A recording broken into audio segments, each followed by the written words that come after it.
Morning friends, and welcome to the pre-market view.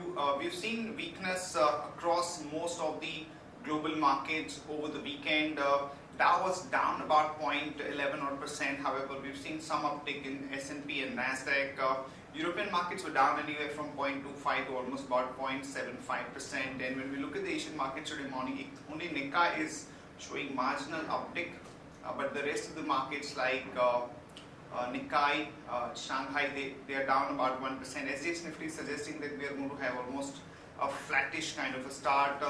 Over the weekend, we had a major development in terms of the Italian people saying no to the reforms, and there is going to be fresh elections there, and as a result of that, the recapitalization of the Italian banks could get a little more complicated, and the euro is quoting at a 20-month discount to the dollar at about 1.05 or thereabouts. But this risk is not perceived to be as huge as a Brexit or a Trump victory, so the market could start adjusting to that pretty quickly. Particularly emerging markets may not have any major implications because of this Italian referendum news. Overall, in terms of flows, FIs were sellers to the tune of about 191 crore on Friday. This is the lowest figure that we've seen in the past many trading sessions, and the domestic institutions too were sellers to the tune of about 415 odd crore.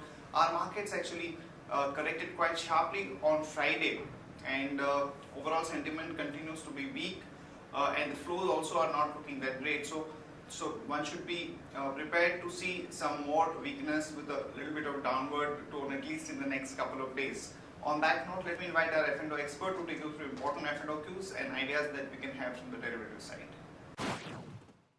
Good morning friends, I'll give you analysis on derivatives.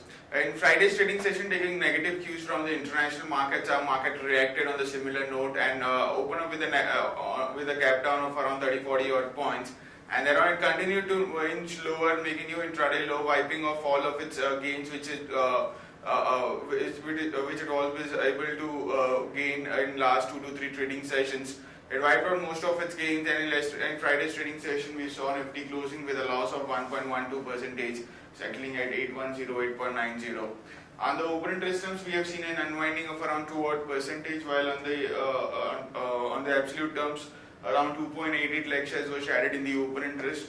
Cost of carry, however, have increased from 3.04% to 3.69%, and put call ratio dipped a bit by around 3 basis points from 1.06 to 1.03, and volatility index also inched higher by 7.5 odd percentage. In line with the market going down, we do see volatility index also volatility index inching higher, having an inverse relationship between that, and inch higher by 7.5 odd percentage, settled at 17.93 from 16.69 odd levels.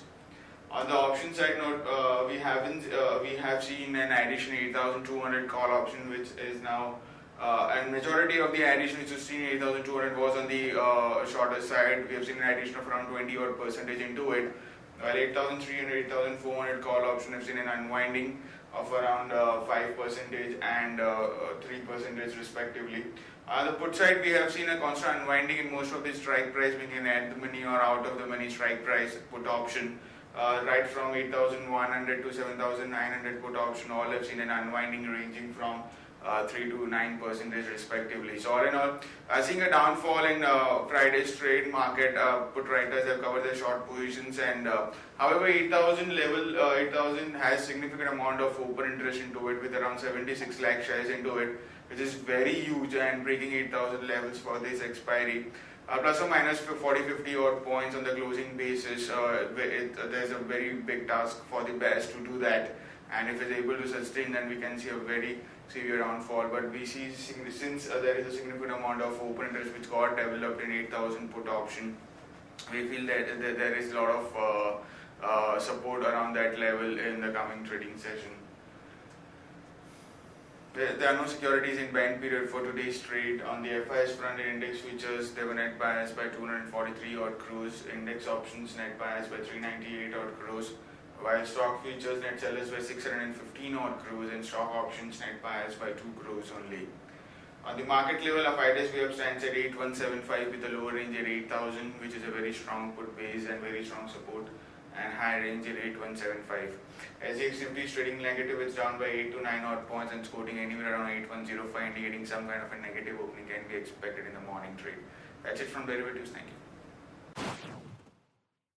Friends, let me take you through Sharekhan pre-market action, starting with the trading ideas. First of all, a short call on BF Utilities, as the House panel has come out with a report saying that Nandi Infrastructure Corridor has violated 16 provisions, and that could be a sentimentally negative development for the company. So watch out for some negative reaction, and one can short this one with a stop loss of 436.50 and a target of about 415 to about 407.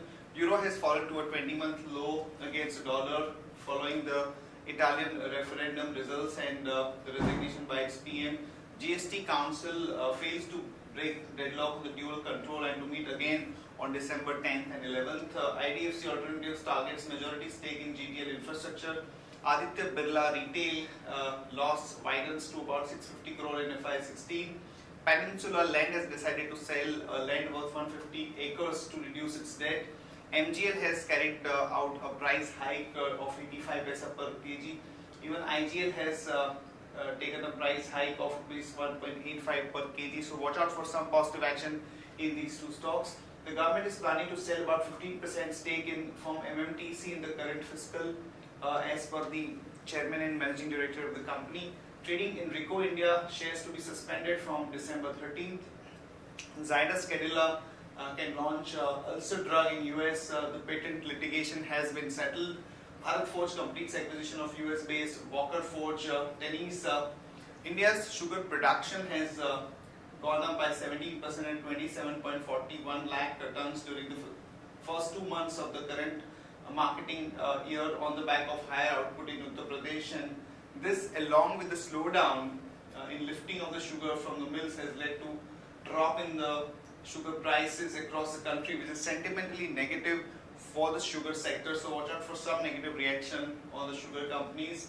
Government is considering divestment in NMDC's Naganar steel plant. Polte Patil came out with good set of numbers and their profit grew almost 54%. PNG2 also came out with good set of numbers and their profit growth was almost about 50% with a 12.5% kind of top line growth.